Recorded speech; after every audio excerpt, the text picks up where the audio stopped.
O título da mensagem para esta manhã é A Menina dos Olhos de Deus. Queridos, esta é a igreja de Deus. Se você puder abrir comigo sua Bíblia, Salmos 17, versículo 8. Salmos 17, versículo 8, na minha Bíblia diz assim: guarda-me como o quê? O que diz na sua Bíblia? Como o quê? Como a menina do teu olho. Esconde-me à sombra das tuas asas. Irmãos, aqueles de nós que tiveram a oportunidade de, no ano de 2010, ir até Atlanta, eu entendo o cansaço. Eu só vou pedir aos pais a cooperação. Eu não gostaria de pregar com crianças andando para lá e para cá, porque eu entendo que isso, primeiro, é falta de reverência, segundo, é um insulto a Deus, terceiro, é uma distração para a mensagem. Por isso, eu apreciaria as crianças que tiverem que ir ao banheiro, sintam-se à vontade para fazê-lo, mas durante o sermão eu apreciaria. Eu sou meio chato nesse negócio. Sabe por quê, irmãos? Porque o meu Deus está no seu santo templo e diz a Bíblia, cale-se diante dele toda a terra. Eu sei que a gente está vivendo uma era em que os filhos controlam os pais, mas eu ainda sou da era em que os pais controlavam os filhos, então apreciaria se nós pudermos ter reverência. Prometo que farei o possível para usarmos o tempo mais rápido possível, mas apreciaria muito a reverência de todos. Muito obrigado, desculpem ter que fazer essa pequena observação. Mas, voltando à 59ª sessão da Conferência Geral em 2010, que aconteceu na cidade de Atlanta, naquele então, o pastor Ted Wilson, o líder mundial da Igreja Adventista do Sétimo Dia, apresentou uma mensagem que, na minha opinião, foi um dos mais poderosos sermões que eu ouvi nas últimas décadas. E, queridos, naquela mensagem, o pastor Ted Wilson começou a trazer de volta algumas características da identidade da igreja remanescente, a igreja da qual fazemos parte, que, segundo ele, precisam ser novamente revitalizadas. Algumas características que parecem ter sofrido a ação do tempo. E como um zeloso mordomo que tira de um baú preciosas joias, o pastor Ted Wilson começou a polir algumas dessas joias, devolvendo a elas o seu brilho original naquela mensagem. E, amados, naquele então, o pastor Ted Wilson, eu me lembro que o seu sermão foi intitulado Marchemos Avante. E ele conclamou a igreja a voltar à simplicidade que sempre caracterizou a igreja de Deus em todas as épocas. Lembrando que simplicidade não tem nada a ver com simploriedade. E o pastor Ted Wilson apelou à igreja para volver-se à Bíblia e ao espírito de profecia. Sabe, irmãos, a minha mãe é de descendência alemã. Meus irmãos foram todos batizados na igreja luterana. Eu sou o caçula. Quando eu nasci, minha mãe estava estudando a Bíblia um pouco mais e descobriu que algumas coisas não eram como ela cria que eram. E ela, então, decidiu não me permitir ser batizado na igreja luterana. Então, eu fui criado, eu tive uma forte influência do luteranismo. Porque minha avó, minha família, da parte da minha mãe, todos eram, e a maioria, quase esmagadora, segue sendo luteranos. E eu fico olhando para o que foi a igreja luterana e o que é a igreja luterana hoje. Se Lutero ressuscitasse e visse o que ele deixou, ou seja, em que se transformou o que ele deixou, eu penso que Lutero morreria de novo.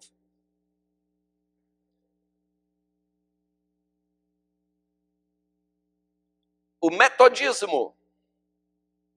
John Wesley disse que preferiria ver o metodismo extinto a vê-lo corrompido. Se John Wesley ressuscitasse hoje, ele diria, aconteceu o que eu mais temia. Meus amados, pela graça de Deus, depois da Bíblia, que isso fique bem claro, o que tem nos ajudado a manter nossa identidade como igreja é o apoio que recebemos da pena inspirada chamada Espírito de Profecia. Que pena que nós já não lemos mais os livros do Espírito de Profecia. Que pena que já não praticamos mais os seus ensinos. Que pena que nós estamos descobrindo alguns princípios da saúde quando lemos o que a última pesquisa falou. É do conhecimento dos senhores, quando uma vez, eu penso que eu já contei essa experiência aqui, uma vez eu estava ouvindo a palestra de um médico, de Hillary Clinton, Bill Clinton, eu sei que não recomenda muito, mas o médico de vários principais atores de Hollywood, Dr. Duncan. Ele estava fazendo uma palestra em Brockton, numa igreja batista, muito grande, enorme igreja. Minha esposa e eu nos sentamos lá no último banco, porque ouvimos que ele estaria fazendo uma palestra e fomos lá. E quando ali chegamos, aquele homem pregando para aquela multidão, ele disse, numa igreja batista, ele é batista, falando só para batistas, óbvio. E ele disse assim, eu estava dando uma palestra na Flórida, e uma das noites, quando eu terminei, à saída, um pastor, jovem pastor adventista, me deu um livro. E me disse, doutor, dá uma olhada nesse livro. E ele disse, eu fui para o hotel, e quando eu cheguei ali, olhei para aquele livro e disse, deixa eu dar uma olhada nas primeiras páginas, porque se amanhã esse moço me perguntar se eu olhei, eu não posso mentir. E ele disse, eu li as primeiras páginas, e disse, Me sentei mais confortavelmente, li mais algumas páginas e disse, E ele disse, eu não dormi enquanto eu não li o livro todo. E ele disse, a autora do livro é uma tal de Ellen G. White. E ele disse, quando eu terminei de ler aquele livro, eu fiquei indignado. Indignado porque, se eu tivesse lido aquele livro antes, teria me economizado 22 anos de pesquisa. Ele dizendo isso para um auditório batista. Eu pesquisei 22 anos para descobrir o que uma mulher já falou há 150 anos atrás. E eu disse, oh boy. Fui transferido para o Texas. Lá eu disse à minha esposa, vamos procurar Dr. Duncan. E fomos a Austin. E lá em Austin nós fomos até seu consultório. E eu disse, Dr. Duncan, eu assisti sua palestra lá em Brockton, em Massachusetts. Agora eu estou pastoreando a igreja brasileira aqui em Dallas, e eu gostaria muito que o senhor fosse à minha igreja dar uma palestra de saúde. Ele disse, mas eu irei com o maior prazer. Vocês são adventistas? Eu digo, sim. Uau, eu vou. Marcamos a data e ele foi. Irmãos, eu não disse nada para ele sobre o que falar, eu não pedi nada. Dr. Duncan, entra e diz para a minha igreja, uau, que privilégio estar diante de um auditório adventista. Agora olha as palavras dele. Se ao eu sair daqui hoje, eu tiver convencido vocês a lerem os livros de Ellen G. White, terá valido a pena a minha vinda aqui. Eu falei, se isso não for pedra clamando, o que é? Irmãos, nós precisamos voltar, queridos. O espírito de profecia tem sido deixado empoeirado nas nossas prateleiras. Teia de aranha está envolvendo esses livros, e por isso nós estamos vendo tanta coisa meio estranha na igreja. Fui pregar numa igreja no Brasil, uma igreja central de uma das capitais brasileiras, o pastor, meu colega de faculdade, e antes de entrarmos ele me disse, eu não sei porque no colégio sempre me chamavam de Marcão, eu não sou grande nem gordo, mas assim me chamavam, os colegas íntimos assim me chamam, e ele botou a mão no ombro e disse, Marcão, pega leve. Eu disse, pega leve com o quê? Com a igreja. Eu falei, eu nem conheço a igreja, você sabe sobre o que eu vou pregar? Ele disse, eu não sei não, mas pega leve. E eu preguei, irmãos, eu falei, pois agora que eu vou pegar pesado. E a saída, o clamor geral foi, pastor, a gente precisa ouvir sermões como esses, não se ouve mais. É uma água com açúcar, que a gente está cansado. Irmãos, estou falando de advogados, estou falando de juízes, estou falando de gente que sabe o que fala, sem desmerecer ninguém. Mas pessoas da classe alta dizendo, A gente tem saudade dessas mensagens. Queridos, nós precisamos tomar mais tempo com a Bíblia na mão, joelho no chão, consultar mais o espírito de profecia e menos a internet, para a gente tirar sermões que venham dizer para a igreja o que a igreja está precisando ouvir. Eu não prego para a igreja, irmãos, eu geralmente prego para mim. A igreja que escuta, mas eu prego é para mim. Então eu não faço sermão pensando, isso aqui eles precisam ouvir. Irmão, doeu aqui, eu digo, opa, tem efeito. Porque eu entendo que um sermão só é eficaz quando ele conforta o atribulado e atribula o confortado. Inclusive, esse é o papel da igreja, confortar o atribulado e atribular o que está muito confortado. E, amados, nós precisamos, como disse o pastor Ted Wilson, voltar às origens no que respeita ao espírito de profecia. Eu estou estudando a Bíblia agora com um pastor presbiteriano. Ele já me pediu para batizá-lo 3 vezes. Eu disse, calma, tem mais coisa para você aprender ainda. Com todo respeito.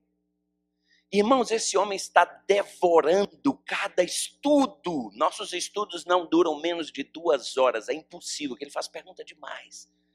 Eu até gosto, não é demais. Ele faz muitas perguntas.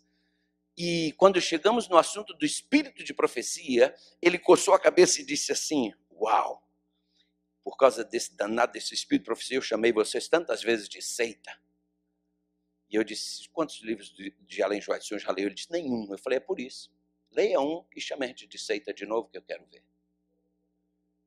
E ele disse, qual você sugere eu começar? Eu falei, pode ser Caminho a Cristo. Eu mostro a vocês o text message que eu recebi dele. Quando ele terminou de ler o Caminho a Cristo, ele disse assim, que eu disse, você encontra online, nem precisa ter o livro, você encontra online. E ele pegou a versão de áudio feita por Cid Moreira. E no final ele me mandou um texto, ele disse, pastor, que coisa! Já mandei para 40 colegas, outros pastores.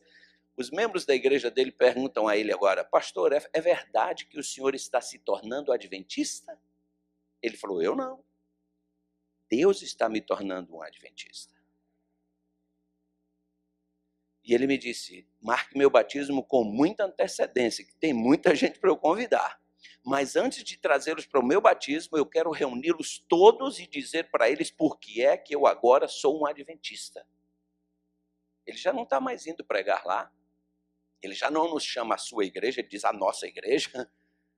E o batismo dele será no último sábado desse mês.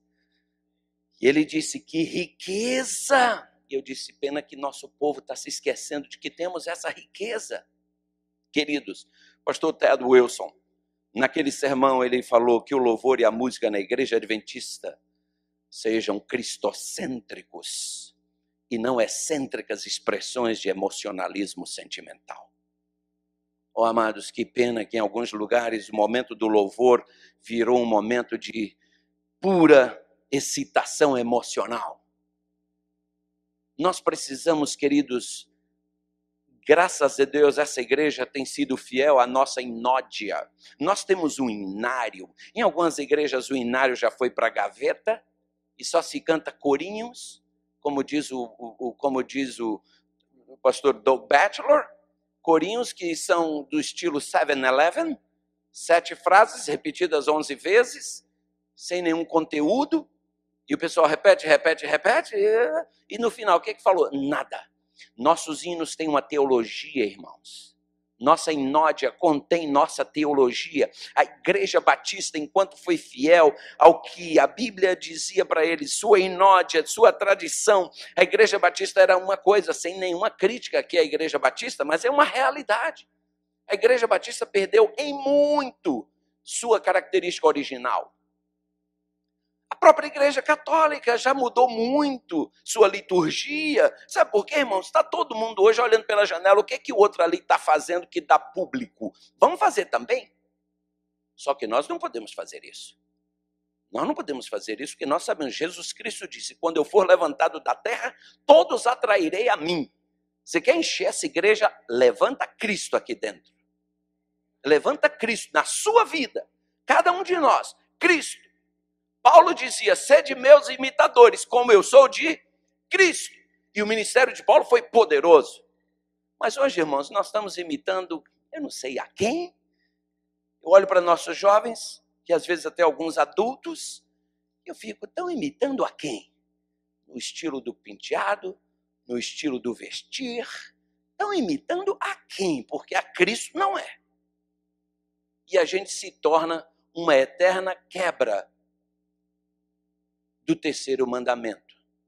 Que a propósito diz como mesmo? Quem se lembra?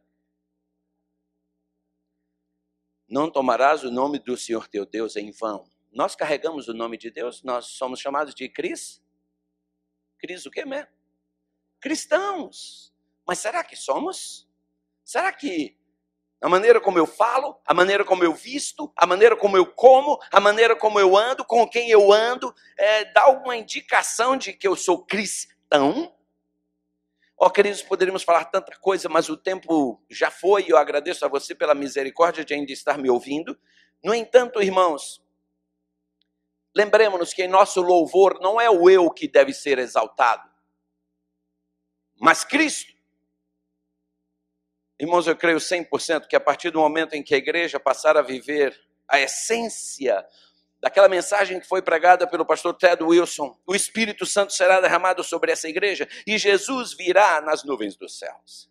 Irmãos, não nos esqueçamos, já se passaram 174 anos desde que o calendário profético indicou as primeiras contrações para o nascimento de um movimento escatológico de importância sine qua non, chamado Igreja Adventista do Sétimo Dia. Nós não somos mais uma igreja no bairro, nós não somos mais uma igreja na cidade, nós não somos mais uma igreja no bloco, nós somos a igreja. Nós temos uma mensagem, queridos, tríplice mensagem angélica. Eu entendo ser essa uma excelente oportunidade para a reafirmação de nossas convicções de fé e devoção ao serviço de Deus. Eu decidi refletir um pouco em nossa condição como o Israel moderno de Deus. Irmãos, há algum tempo atrás eu preparei uma minissérie intitulada Os Três Elias. E naquela ocasião, após falar sobre os dois Elias bíblicos, o Elias, o Tisbita e João Batista, o segundo Elias, nós apresentamos o terceiro Elias. Os senhores sabem quem é? A Igreja Adventista do Sétimo Dia. E naquela oportunidade nós analisamos o paralelismo existente entre os ministérios do primeiro Elias, do segundo Elias, João Batista e dos nossos dias hoje. Tanto Elias do Velho Testamento quanto Elias do Novo Testamento foram chamados por Deus num momento de crise nacional, no momento em que densas trevas espirituais envolviam suas gerações. Eles foram chamados no momento em que a falsa religião ameaçava lançar em definitivo por terra a verdade e consolidar o erro em seu lugar. Tanto Elias Tisbita quanto João Batista foram chamados no momento em que a mescla entre o sagrado e o profano se tornava regra geral. E eu pergunto, e o que dizer de nós hoje? Ambos foram chamados como porta-vozes de Deus, irmãos, no momento em que a anarquia predominava em âmbito social, a apostasia imperava dentro do arraial, a idolatria dominava o cenário espiritual e, infelizmente, irmãos, ainda tinha a apatia caracterizando a experiência pessoal. E eu pergunto, não é essa a nossa realidade hoje?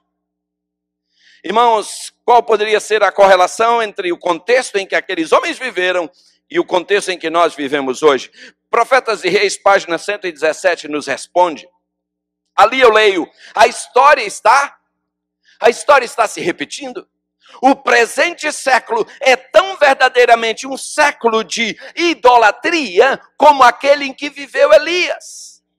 E olhe mais o que diz o texto. Milhares estão seguindo os deuses deste mundo. Que deuses? Riquezas, fama e prazeres. E vê se não é assim. Irmãos, nós estamos vivendo numa época muito semelhante. E por isso Deus suscitou essa igreja para que ela cumpra o papel do terceiro Elias. Ainda no mesmo livro, agora a página 716, nós lemos: a hora do juízo, irmãos, de Deus é chegada. Amada igreja, não nos esqueçamos disso. Se nós mantivermos isso em mente, nós vamos viver de forma diferente. A hora do juízo de Deus é chegada e sobre os membros da sua igreja repousa a solene responsabilidade de fazer o quê? De advertir os que estão mesmo às bordas, por assim dizer, da eterna ruína. Nessas horas finais de graça para os filhos dos homens, quando a sorte de cada alma deve ser logo decidida para sempre, o Senhor dos céus espera que a sua igreja faça o quê, irmãos? Me ajudem. Desperte para quê, irmãos? Para a ação. Queridos, o Senhor do céu e da terra espere que a sua igreja desperte para a ação como nunca dantes. Agora me preocupa que nós estamos cada dia mais confortáveis. Como uma igreja com ar-condicionado, irmãos, um banco confortável, fazer trabalho missionário para quê? Esse negócio está tão bom aqui dentro. A gente está se tornando um clube de crentes. Checa a sua lista de contatos no celular. Você só vai encontrar telefone de irmão. Como é que você vai evangelizar os de fora se você não tem contato com eles? Geralmente, quando se vai a uma festinha na casa de um irmão, só encontra irmão. Viramos um clube isolado, como os judeus. Eu andando com minha esposa em Jerusalém, eu disse para ela, a última religião, com todo respeito, se tiver aqui um judeu, mas foi o que eu disse para ela, eu disse, a última religião que eu adotaria se eu não fosse um cristão, a última seria um judaísmo. O judeu esbarra em você e não diz bom dia. Eu digo, que povo é esse? Mas eu fico pensando, e nós, será que somos muito diferentes? Queridos, nós precisamos mostrar ao mundo aí que Jesus está voltando e o sermão mais poderoso que você e eu podemos pregar primeiro é a nossa vida. E depois, a maneira como nós interagimos com eles. Sabem, meus amados, o texto que nós acabamos de ler faz referência à hora do juízo de Deus, a qual é chegada. Você encontra isso em Apocalipse 14, versículos 6 a 10, e se você não se importa, eu apreciaria ler com você esse texto, Apocalipse 14, versículos 6 a 10. Notem só o que diz esse texto. Apocalipse 14, versículos 6 a 10, na minha Bíblia diz assim, João tem essa visão onde ele vê um outro anjo voando pelo meio. Irmãos, escutem, quando eu vejo uma pessoa andando, ok, ela está indo a algum lugar, ela tem algo a fazer. Quando eu vejo uma pessoa andando depressa, eu digo, ela está indo a algum lugar e tem uma certa urgência. Mas quando eu vejo uma pessoa correndo, eu digo, essa pessoa tem algo muito importante e está com muito... Agora, imagina se estiver voando. E João vê esse anjo voando, irmãos, porque o tempo urge. Voando pelo meio dos céus. E diz João que ele tem o que mesmo? O que ele tem, irmãos?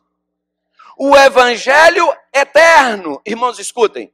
Muitos sermões hoje estão sendo preparados em cima de matérias que se tira da internet. A internet tem muita coisa boa, mas tem muito lixo também. Nós estamos precisando pregar mais o evangelho eterno. A palavra de Deus inalterada. E João vê o anjo com este evangelho para proclamar aos que habitam sobre toda a terra, a toda nação, tribo, língua e povo, dizendo com grande voz, o que ele diz agora, irmãos? O que diz aí? Temei a Deus. Escutem, queridos, aqui está um dos maiores problemas nossos hoje. Nós temos perdido o temor de Deus. Eu estava fazendo uma semana de oração na cidade de Dublin, na Irlanda, e saí à noite com um irmão que foi me mostrar a cidade. E ele disse, eu vou mostrar um negócio ali para o senhor. E passou comigo perto de uma tremenda catedral, outrora catedral, e lá estava a placa, Bar, Restaurant and Club, Church. E o povo lá dentro dançando, fumando maconha, fazendo tudo dentro de um templo, outrora uma catedral. O homem zombando de... Irmãos, eu tive vontade de sair do carro e ir lá fora e botar todo mundo para fora no tapa. Agora imagina Deus. Quem sou eu? E Deus, um Deus santo, sendo insultado dentro de um templo que um dia ele foi adorado. que nós estamos fazendo com Deus. Nós o temos insultado. Eu estava uma vez numa igreja e estavam fazendo louvor e eu caladão lá no meu canto, porque eu gosto de participar do louvor. Na minha igreja os jovens são tão bondosos que eles sempre me chamam para participar com eles. Mas nessa igreja eu na minha. E eles cantando e a igreja balançando o braço para lá e balançando para cá. E de repente o líder da música da segunda ou terceira vez chegou para mim. Eu ouvi dizer que o senhor lá na sua igreja gostava de cantar. Por que o senhor não canta aqui? Eu digo, é melhor eu não te falar. Eu não vou te responder não. Não, eu quero saber. Eu falei, é melhor não te responder. Não, mas eu quero saber. Eu falei, amigão, deixa eu te dizer então. Sabe por que eu não canto com vocês? Porque vocês aqui não louvam a Deus. Vocês insultam a Deus. Oh, mas como é que o senhor fala um negócio desse? Olha, vamos no miudinho então. E aí começamos a ir no miudinho. E eu disse, então, irmãos, escutem. Você pode vir aqui à frente cantar com a sua mais melodiosa voz. Você pode tocar um instrumento com sua habilidade que excede a de todos. Mas se sua vida não estiver alinhada com o querer de Deus, você está fazendo barulho aos ouvidos de Deus. Por isso que ele diz, afasta de mim o estrépito dos teus cânticos, porque não ouvirei a melodia dos teus instrumentos. Ele fala através do profeta Amós. Penso que 5, verso 23. Porque se minha vida não estiver em sintonia com Deus, queridos, não adianta o que eu faça aqui, é tudo barulho, inclusive minha pregação. E nós estamos precisando, queridos, temer a Deus. Agora, sabe qual é o problema, queridos? Para eu temer a Deus, eu preciso aprender a temer a meus pais. E aqui vai um problema sério. Eu vejo que hoje essa nova geração não tem temor de seus pais. Não tem mesmo. Eles debocham dos pais. Os pais se tornaram seus escravos. Irmãos, a gente está enchendo o mundo de menino aí. Eu só quero lembrar a todos que botar filho no mundo, qualquer um faz isso. Mas qualquer um. O problema é preparar esse filho para o céu. Aí é que o bicho pega. Porque nós estamos vivendo uma era onde é proibido proibir. Nós estamos vivendo uma era já profetizada por Isaías, onde se chamaria o doce de amargo e o amargo por doce. Teria a luz por trevas e trevas por luz. Nós estamos vivendo nessa época em que o homem que Rui Barbosa dizia que ia chegar ao ponto de ter vergonha de ser honesto, chegou ao ponto de ter vergonha de ser homem. Então, queridos, a gente precisa tomar cuidado. Pais da minha igreja, eu não conheço aqui a vida de ninguém, por isso eu falo muito à vontade. Pais da minha igreja, estamos nós educando nossos filhos? Talvez você diga, não, meu filho está na escola tal. Não, eu não perguntei se você está instruindo, porque a escola instrui. No lar é que se educa. Instrução implica em aquisição de informações. Educação implica em mudança de comportamento. Sabe, irmãos, eu ainda sou do tempo em que pai dizia, fica aí sentadinho. E a gente ficava até ele eu dizer, sai agora, pode sair. Sabe por quê? A gente tinha um amor imenso a essa região glútea aqui, que ficava vermelha, se desobedecesse. Tinha consequências. Mas hoje nós estamos indo na dos psicologismos de hoje, porque tem a psicologia séria, que é uma bênção, mas tem muito psicologismo por aí. E vem, porque isso revolta, porque aquilo revolta. Que mané revolta, irmãos? Eu fui criado de um jeito que olha, nós tínhamos, claro, um psicólogo da família, doutor Correia. Ficava de pendurado atrás da porta. Era desobedecer, a mãe ia lá com o doutor Correia e pá! E na hora tudo se encaixava. Doutor Correia neles. Agora, hoje é um tal de conversinha, deixa conversar para não... E que conversa o quê, gente? Deus diz que ele repreende e disciplina a quem ele ama. Então, se você ama seu filho, você o repreende, você o disciplina. Se você não ama, você é conivente com ele, você é um marionete na mão dele. E eu pergunto a você, por que esses meninos hoje estão cuspindo na cara dos policiais? Porque cospem na cara dos pais. Hoje de manhã a gente ia saindo e uma senhora ia passando com um cachorrinho e ela falou algo para mim e eu disse, yes, ma'am. E ela disse, oh, in Massachusetts, someone saying, ma'am? Yes, ma'am. Mal o povo aqui diz, hi, ela dizia. Sabe, irmãos, as pessoas têm perdido o respeito pelos idosos. Eu tenho uma mãe com 88 anos e eu procuro ligar para ela todo dia e eu nunca chamei minha mãe de você, que eu não sou doido. Eu sempre chamei minha mãe de senhora e hoje ela tem 88 anos e é mais senhora do que nunca. Sempre tive grande respeito por aquela mulher. Sabe por quê?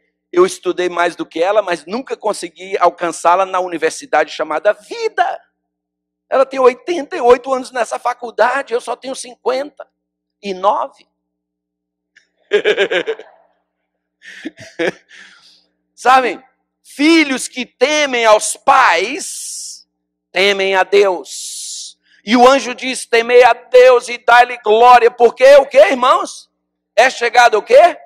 A hora do seu juízo, e adorai aquele que fez os céus, a terra, o mar e as fontes das águas, a mesma linguagem que encontramos no 4º mandamento. E depois vem outro anjo dizendo, caiu a grande Babilônia, aquela grande cidade que a todas as nações deu a beber do vinho da ira da sua prostituição. E vem um terceiro anjo dizendo com grande voz, se alguém adorar a besta e a sua imagem, receber o sinal na testa ou na mão, também o tal beberá do vinho da ira de Deus, que se deitou sem mistura no cálice da sua ira, e será atormentado com fogo e enxofre diante dos santos anjos e diante do Cordeiro. Irmãos, essa é a mensagem que nós temos que pregar.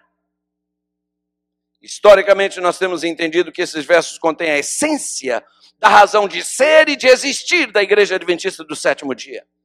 E como a gente pode ver pela leitura desses versos, queridos, a correlação entre a mensagem do primeiro Elias, do segundo Elias e a nossa hoje não é nem um pouco diferente.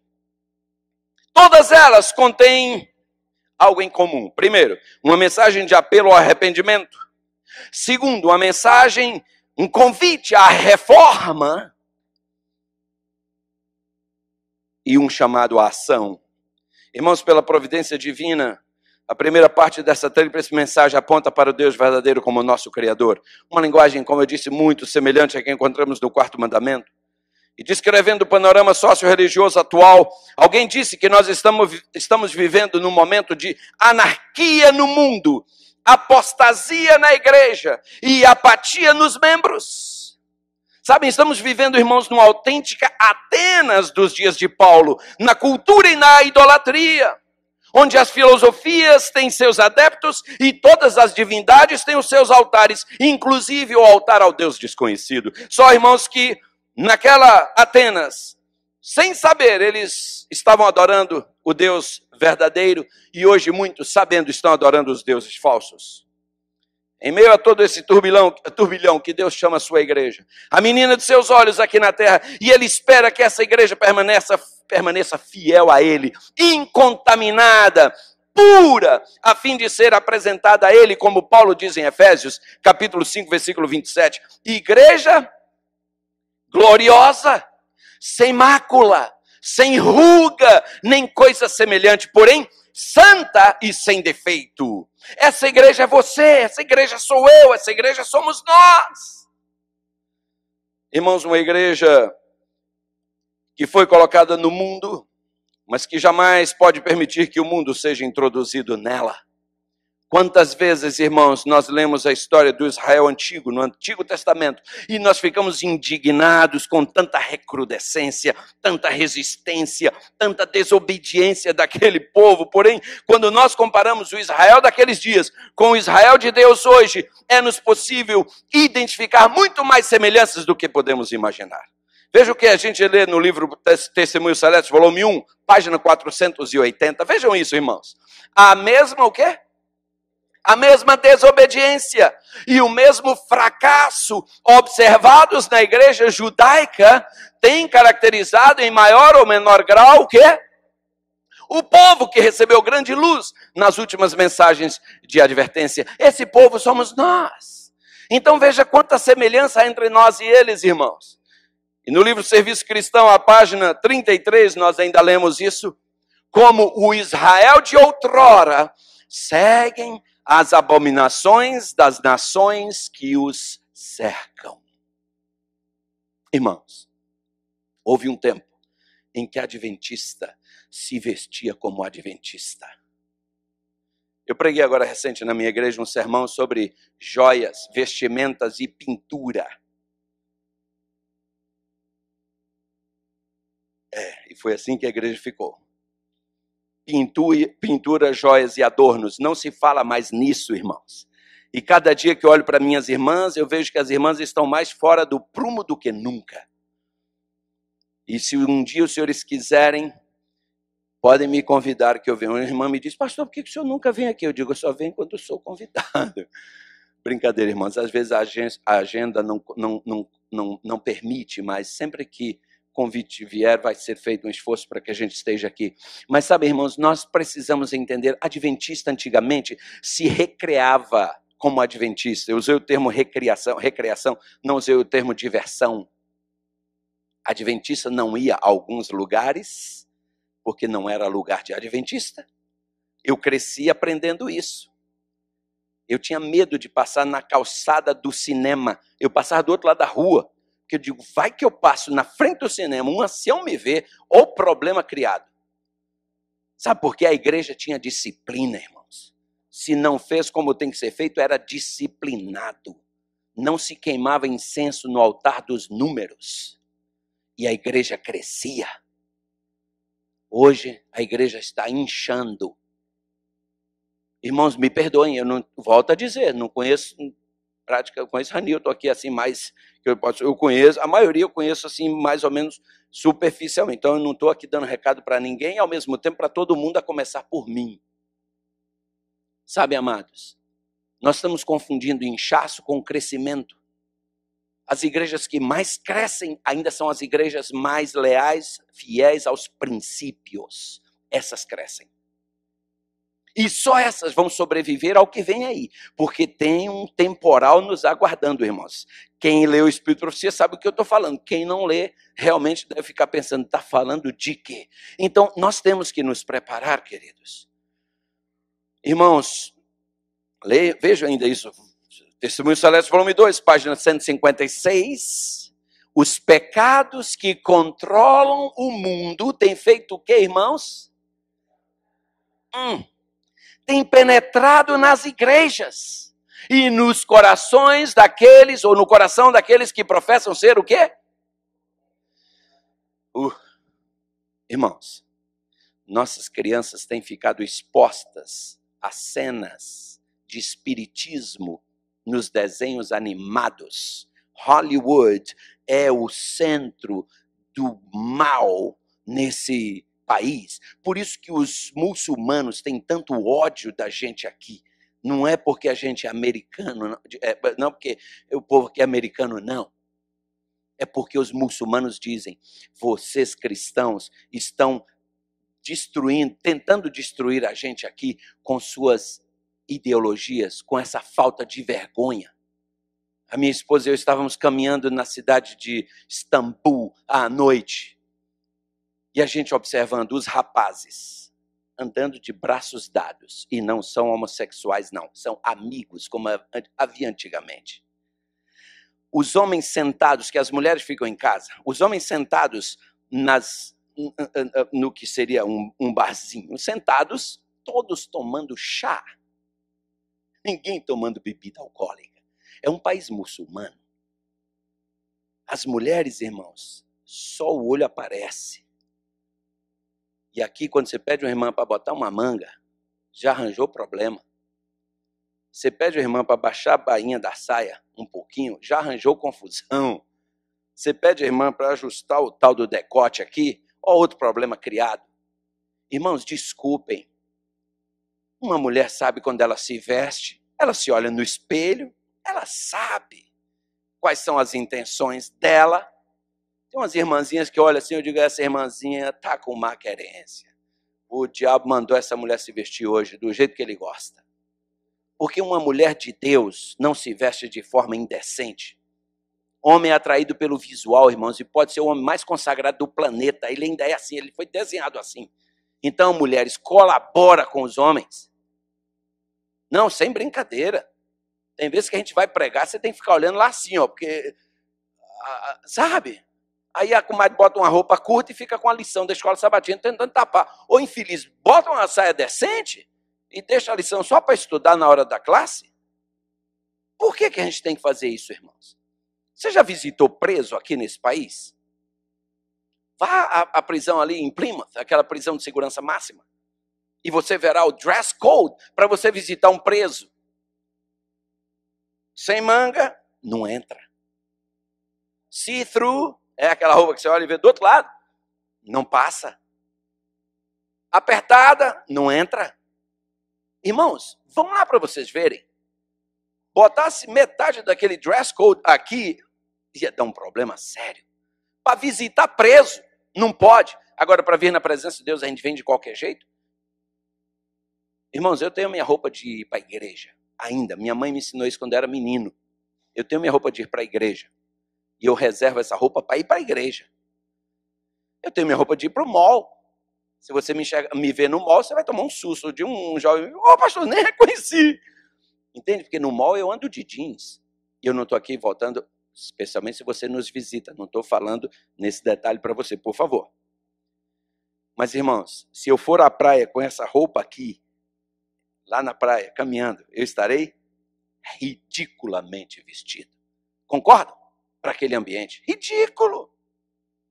Mas se eu vier com a roupa da praia aqui, eu estarei ridiculamente vestido. O que é que mudou? O ambiente. Cada roupa tem seu ambiente. Quando você vem adorar... Eu fui supervisor de marketing de uma das maiores redes do Brasil na época. Irmãos, uma coisa que nós exigíamos dos funcionários era decência no vestir, principalmente as meninas, que eram lojas de departamentos. E nenhuma mulher séria entra com seu esposo numa loja onde a jovem, ao apresentar o produto, está apresentando outro produto que ele não foi lá comprar. A mulher logo vai dizer ao marido, bora, vamos comprar em outra loja, isso aqui não. Qualquer mulher séria faz isso. Então, se para uma mulher vender um produto numa loja, ela tem que se vestir decentemente, imagina para vir diante de Deus. Estava outro dia num acordo com alguém tentando ajudar, e ali estava até chegar a nossa vez, o juiz chamou um caso e levantou o figurão. E veio para o microfone e o juiz disse, you call me. Ele disse, mas eu não vou falar com você. Olha como você está vestido. Bora, fora daqui. Volta tal dia, tal hora, e venha vestido decentemente se você quiser que eu trate o seu caso. Fora daqui. Falei, oh! Fiquei pensando em Deus, como é que deveria ficar na porta da minha igreja? Irmãzinha, meia volta. Sabe, irmão, lá em casa a gente faz o check um com o outro. Minha mulher se veste e diz, tá ok? E às vezes eu digo, tá não. Para, troca esse trem aí, porque não tá legal não. Ela vai lá e troca. E não é assunto de machismo, não, irmãos. Eu vejo com visão de homem. Ela não tem essa visão. Então ela me pergunta. Mas eu também digo a ela, e aí, tá ok? E às vezes ela diz, não. Uma troca? Às vezes eu vou jogar bola, eu boto um short, ela diz, não, bota um maior. Eu digo, ok, tem lá uns que vão até o joelho embaixo, tá bom. Irmãos, eu tenho que me vestir para minha esposa. Me interessa o que outros vão pensar, me interessa o que minha mulher acha de mim vestido e vice-versa. Então, nós precisamos, irmãos, rever alguns conceitos, porque, infelizmente, os pecados que controlam o mundo estão penetrando na igreja, irmãos, e para penetrar na igreja, ele primeiro penetra em mim, porque eu sou a igreja. Queridos, quando a gente observa a missão de João Batista, o Elias do Novo Testamento, Jesus disse que ele viera, se você ler lá em Marcos 17, 11, você lê que Jesus ali fala que João Batista viera para restaurar todas as coisas.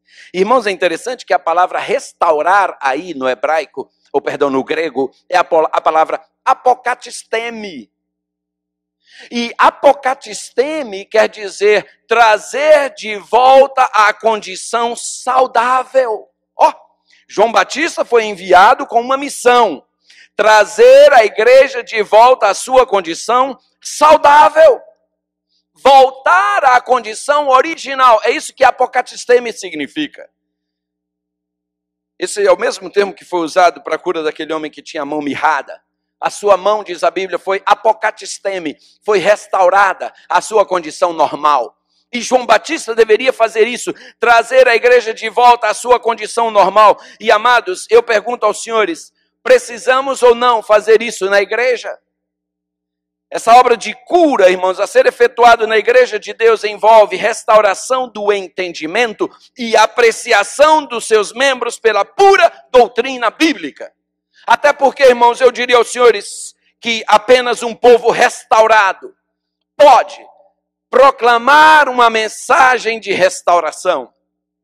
Queridos, apenas um povo transformado pode pregar uma mensagem de transformação. Apenas um povo salvo pode pregar uma mensagem de salvação. Apenas um povo convertido pode pregar uma mensagem de conversão. Somente um povo santo pode pregar uma mensagem de santificação. Apenas um povo, irmãos, que tem essas características pode pregar essa mensagem. E a pergunta é, somos nós esse povo? Somos? Sabe, amados, eu gostaria de pregar uma mensagem aqui, num outro tom talvez, que todo mundo saísse daqui dando tapinha nas costas. Oh, que glória, foi tão bom. Mas eu quero dizer aos senhores o seguinte, eu acredito que Jesus está voltando. Eu não sei quanto a você, mas eu quando assisto o noticiário, eu assisto com a lente do Apocalipse na minha frente. E eu vejo, irmãos, que nós podemos dizer, ouço os passos de um Deus que se aproxima. Quando eu vejo essa nação, que é a maior potência do planeta, nas mãos do presidente que está, eu digo, meu Pai, tem misericórdia. Quando eu vejo uma Coreia do Norte na mão do líder que tem, eu digo, oh boy. Quando eu vejo uma Rússia na mão, eu digo, oh, só pela misericórdia de Deus, irmãos. Só pelos 4 anjos que estão, segundo diz Apocalipse, segurando os 4 ventos nos 4 cantos da terra. Que esse planeta ainda não se envolveu num caos total. Mas esses anjos não vão segurar por todo o tempo. Vejam ainda, irmãos, o que nós encontramos no livro Testemunhos Seletos, volume 1, páginas 81 e depois 53. Jesus requer o que, irmãos? Só uma boa notícia, eu estou quase terminando. Jesus requer o que, irmãos? Sacrifício como? Sabe que o diabo não está preocupado em que você se sacrifique, desde que não seja completo. O diabo até estimula a gente a se consagrar, desde que não seja uma consagração total. Mas Jesus requer um sacrifício completo, uma inteira consagração. Cristo exige o que, irmãos? Tudo. E, amados, ele requer tudo. E quando nós somos levados a render-nos às suas solicitações e a renunciar tudo então, ou tudo, então e só então, diz o texto, ele vai fazer o quê? Lançar-nos em torno os braços da sua misericórdia. Amados, só quando nós tivermos feito o quê? Somente quando nós tivermos renunciado tudo. Deus requer tudo. Através do profeta Malaquias, capítulo 3, versículo 7, Deus diz, os senhores conhecem esse texto?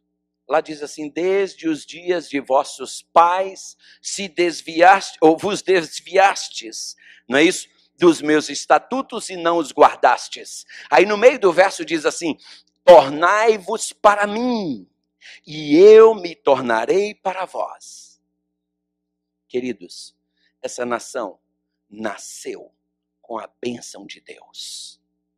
Essa nação nasceu de joelhos. Essa nação nasceu com um grupo de homens que estavam querendo servir a Deus conforme os ditames da sua consciência e a direção das Escrituras. Mas essa nação tem virado as costas para Deus. Nessa nação, Deus não tem mais lugar. As repartições públicas que antes tinham as tábuas da lei, não tem mais. E por isso essa nação está indo de cabeça para baixo, indo de ponta cabeça. Irmãos, não vai ter retorno não. Não vai não. De acordo com as profecias, não vai não. Vai chegar o momento em que essa nação vai pedir ajuda espiritual. Desde 1984, o presidente Ronald Reagan colocou um diplomata dentro do Vaticano. E desde então os presidentes dessa nação, irmãos, têm linha direta com o Vaticano, coisa que antes era impensável. E não demora. Essa nação vai pedir ajuda espiritual. O que fazer? Bom, sabe por que vocês estão do jeito que estão? Que vocês têm pisoteado o Santo Domingo. Deem ao domingo o lugar que lhe é devido e vocês irão ter a bênção de novo. E essa nação vai impor a lei dominical. A guarda do domingo será obrigatória. E é só então, irmãos, os senhores viram na lição dessa semana, só então é que a marca da besta estará sendo colocada. Porque aí será obrigatório. Só que as coisas não vão melhorar aqui. E aí vai se dizer, mas espera aí, a gente fez isso, mas a coisa continua mal. Aí é porque tem um grupinho de teimosos aí que insiste em guardar o sábado. Mete esse povo na cadeia, que vocês vão ver a bênção vir. Irmãos, dias difíceis nos esperam, mas nós estamos vivendo como se fôssemos continuar nessa lenga-lenga aí o resto da vida. Não é não, irmãos, e Deus nos chama para voltar para Ele. E nós precisamos voltar, e voltar o mais rápido possível. Queridos, quando a gente fala alguma coisa e menciona o nome Laodiceia, algumas pessoas não gostam de ouvir, pensam que, né? Mas, irmãos, o termo Laodiceia, que é usado em Apocalipse para descrever a igreja de Deus do período histórico de 1844 até a volta de Jesus, o termo Laodiceia quer dizer um povo sob julgamento. E é isso que nós somos. Um povo sob julgamento. Em 1844 começou o juízo investigativo. Se você não lembra, eu te convido a voltar às profecias e você verá. Irmãos, quantos de nós hoje estamos experimentando uma falsa segurança? Nós dizemos, rico sou e de nada tenho falta. Estudando com esse pastor presbiteriano, eu já ouvi dele mais de uma vez. Ele diz assim, vocês teólogos adventistas, vocês são preparados. Irmãos, esse homem me faz perguntas que só Deus. E ele diz, vocês são sólidos. Ele era médico no Brasil. Devia ter um cabedal de informações tremendo. E eu digo a ele, amigo, é Deus. Agora, claro que a gente estuda. Tem que estudar muito. O Espírito Santo não te assopra, não dá cola, não. O Espírito Santo só te ajuda a lembrar o que você já estudou. Ele não vai assoprar no seu ouvido colinha de última hora, não. Ele não faz isso, não. Agora, nós corremos o risco de dizer, é isso aí, a gente conhece, mas não encara não, irmão. Não, irmãos, nós somos miseráveis, diz o texto. Pobres, cegos e nus. Sim, o termo diz, não sabes que és um infeliz. Irmãos, quantos de nós hoje estamos, infelizmente, experimentando essa infelicidade? São indivíduos que tentam parecer filhos de Deus, mas que ao mesmo tempo querem desfrutar os prazeres do mundo. E eu sempre digo, irmãos, a pior pessoa no planeta Terra é um cristão não resolvido. Porque o mundano lá, ao estilo dele, diz ele que é feliz. Se é que pode chamar aquilo de felicidade. Mas ao jeito dele lá, ele é feliz. Um cristão convertido de fato é feliz. Esse é. Até porque felicidade começa com fé. Um cristão de verdade, esse é feliz. Mas o miserável que ficou no meio do caminho, ô bicho infeliz. Sabe por quê? Ele fica na igreja olhando para a janela. O povo lá do mundo, ó que festão eu estou perdendo. Nos meus tempos. Que desgraçado. Vai logo para lá, infeliz.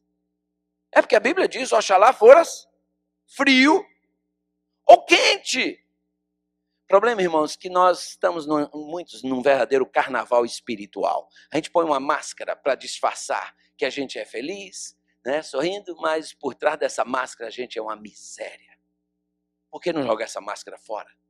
Plantar o joelho no chão e dizer, Senhor, tem misericórdia de mim? Você conhece a história de Jacó e de Esaú, lembra? Quando Jacó trouxe aquele guisado preparado pela sua mãe até o seu pai, Isaque, Isaque disse, o cheiro é de Esaú, apalpou, os pelos são de Esaú, mas essa voz é de Jacó. Qual é seu nome, meu filho? Fala para mim. Eu sou Jacó, eu sou Esaú, pai, eu sou Esaú. tá bom. Mas tá. Então, abençoou. E esse Jacó arrastou 20 anos da sua vida sofrendo. Lá no final, no Vale de Jaboque, ele tem um encontro com Deus, luta com Deus a noite inteira. De manhã ele se agarra quando já está com a coxa ferida, já mancando, um handicap, não conseguia mandar direito, agarrou o anjo pelos pés e disse: o senhor não vai daqui enquanto não me abençoar. O anjo se vira para ele e diz: qual é seu nome? Ó, a mesma pergunta de 20 anos atrás. Se lá atrás ele tivesse dito para Isaac: ô pai, eu sou o canalha do Jacó mesmo, eu estou tentando pegar essa bênção um tempão, não tem jeito, pai. Agora vê aí, o que o senhor pode fazer? Irmãos, a coisa teria tomado um outro rumo. Ele enganou e passou 20 anos miserável. Agora ele quer a bênção e Deus disse: tá bom, eu te abençoo, mas vamos lá, qual é seu nome? O que ele respondeu? Eu me rendo, eu sou Jacó. Dá mais para esconder não. E Deus disse: pois agora, seu danado, você não vai mais chamar Jacó, você vai chamar Israel. Amém, irmãos? No momento em que nós confessamos o nosso pecado, queridos, genuinamente, nos arrependemos genuinamente e o abandonamos, Deus genuinamente o perdoa, genuinamente o apaga e genuinamente o esquece. E aí você passa a ser genuinamente feliz. E é isso que Deus quer com a igreja de Denbury. Deus quer uma igreja genuína, uma igreja autêntica, porque nós temos que pregar uma mensagem autêntica, uma mensagem genuína, queridos. E eu concluo com esse texto: a advertência à última igreja precisa ser proclamada para todo aquele que se diz cristão. A mensagem laodiceana, como uma espada de dois gumes, necessita ser levada a todas as igrejas. Acontece, irmãos, que isso não dá popularidade, não. E por isso, nós pastores, covardemente, ficamos indo pela direita ou para a esquerda. Porque esse tipo de mensagem não dá público. Mas também para nós, pastores, pregarmos esse tipo de mensagem, a igreja está de olho na gente. Irmãos, já foi o tempo que o povo era bobo. O povo não é bobo mais não. A igreja está de olho na gente. E a igreja sabe quando o pastor estuda, quando ele vive o que prega e quando ele não vive. A igreja sabe. Ela pode até fazer de conta que não está sabendo, mas ela sabe. Então nós, pastores, temos que apertar o cinto, porque tudo começa conosco. Exemplo corre pela estrutura, começa conosco. E por isso eu conclamo, temos 2 colegas aqui, pastores amados, orem por mim, porque eu tenho que dizer, eu oro por vocês todos os dias, saibam disso, eu oro todos os dias. Oremos para que Deus nos ajude a nos consagrarmos ao Senhor. Anciãos dessa igreja, eu suplico aos senhores, orem a Deus. Eu pensei em pregar um sermão essa manhã intitulado Homem de Deus. Porque, irmãos, é interessante, na Bíblia você tem vários títulos, pastores, né? Você tem os presbíteros, que são anciãos, e outros títulos, doutores, que todos têm a ver com a função. Mas tem um título na Bíblia que é dado a uma categoria de homens que não tem nada a ver com a função, tem a ver com o caráter. Sabe qual é esse título? Homem de Deus.